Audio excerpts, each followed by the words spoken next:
You must perform a cold audit of the holiday cycle to realize it is a synchronized financial and energy heist. The system operates on the consumption mandate. Throughout the year, you build momentum, you accumulate capital in your fortress, and you refine your focus. Then, the calendar of the herd dictates a mandatory celebration. This is not an organic human need. It is a planned obsolescence of your progress. By branding specific dates as special, the system creates a social obligation to liquidate your hard-earned reserves. You are conditioned to spend your future freedom on temporary trinkets and performance-based joy. You are effectively paying a tax on existence to the retail and hospitality giants. Every new year isn't a fresh start, it's a systemic reset of your bank account. The holiday trap utilizes the psychology of the reward. After months of wage slavery, the brain is desperate for a dopamine payout. The system provides this payout through ritualized excess, overeating, violating the food filter, overspending, violating capital sovereignty, and over-socializing, violating the sterile zone. You are taught that joy is synonymous with dissipation. This creates a Pavlovian loop: work to suffer, to dissipate to repeat. Because the celebration leaves you physically inflamed, mentally sluggish, and financially weakened, you return to the wage cage in January or after your birthday, not as a king, but as a debtor. You are forced back into survival mode, ensuring you never accumulate enough escape velocity to actually leave the system. Furthermore, recognize the social shaming mechanism. If you refuse to participate in the ritual of the drain, you are labeled antisocial, stingy, or depressed. This is systemic gaslighting. The herd uses its collective weakness to pull the high-performing individual back down to their level. They want you to celebrate because your discipline makes their lack of it visible. By forcing you to spend 2 weeks in a holiday fog, they neutralize your AOXI3 edge. They turn your strategy time into small talk time. This is a time theft protocol. While you are relaxing, the elites of the system are counting the liquidity you just handed over to them. You are the product being harvested during the holiday season. The ultimate goal of ritualized holidays is to prevent the formation of the dynastic shield. Real wealth and power are built through uninterrupted compounding. The system breaks your compounding cycle every few months with a holiday intervention. It ensures that your growth is linear and interrupted rather than exponential. By the time you recover your metabolic clarity and financial flow, the next special occasion is already on the horizon. You are running on a treadmill of celebrations that leads to nowhere. The sovereign architect recognizes that the only true celebration is the achievement of a strategic milestone, and it happens on his timeline, not the Pope's or the state's. Finally, realize that tradition is often just peer pressure from dead people. Most holidays are hollow shells of ancient rituals, now repurposed as marketing events. When you blindly follow these dates, you are surrendering your temporal sovereignty. You are allowing a ghost protocol to dictate your behavior. The architect replaces public holidays with private rituals of power. He celebrates his own exits, his own product launches, and his own biological hardening. He does not wait for Christmas to give a gift or wait for a birthday to acknowledge growth. He is sovereign over the calendar. He stays in the sterile zone while the world is in a drunken fog, and that is exactly why he wins. To maintain the IOXI3 edge, you must view the traditional holiday not as a break, but as a biological attack vector. The system uses these dates to force a break in the protocol, specifically targeting your metabolic resilience. When the herd celebrates, they engage in ritualized toxicity. They flood their systems with ethanol, refined sugars,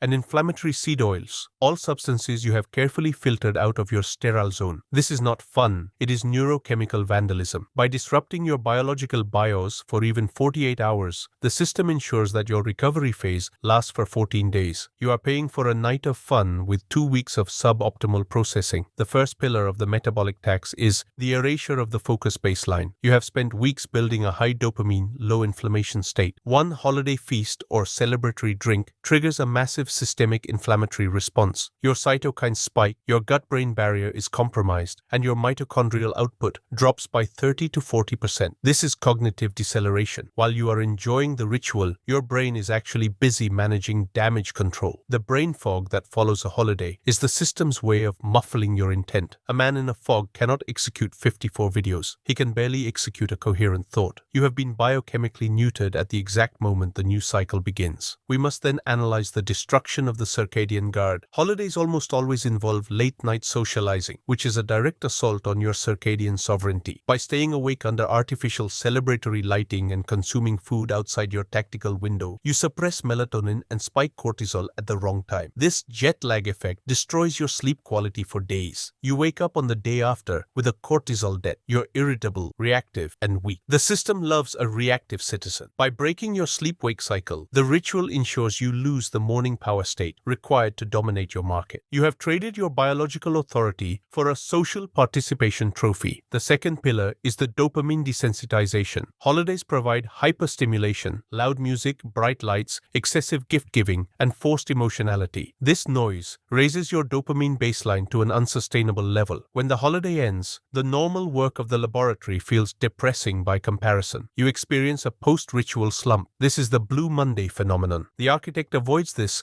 by maintaining a dopamine plateau. He does not seek peak stimulation. He seeks peak clarity. By refusing the highs of the ritual, he avoids the lows of the recovery. He remains level while the world is swinging between manic celebration and clinical burnout. Furthermore, recognize the microbiome betrayal. Your gut microbiome, the second brain you've spent months cleaning through the food filter, is decimated by holiday food. You are feeding the sugar parasites you work so hard to starve. These parasites then send cravings to your brain, making it harder to return to your protocol. The holiday is a reinfection event. It resets your biological clock to slave mode. You find yourself wanting the junk food again, needing the distraction again. You have lost the internal unity of the sterile zone. You are once again a host for the system's toxins. Finally, master the aesthetics of the cold observer. While the world is celebrating its own depletion, the architect uses the holiday window to double down. When the competition is drunk, he is infiltrating their market share. When the middlemen are on vacation, he is architecting the aftermath. He views the silence of the world during a holiday as a tactical opportunity. He does not rest when the calendar says so. He rests when the objective is secured. He uses the holiday energy of the masses as a signal that it is time to strike the hardest. He remains the metabolic titan in a world of chemical serfs. The final stage of breaking the holiday drain is the transition from calendar slave to temporal architect. You must realize that ritual is a biological and psychological necessity. It marks progress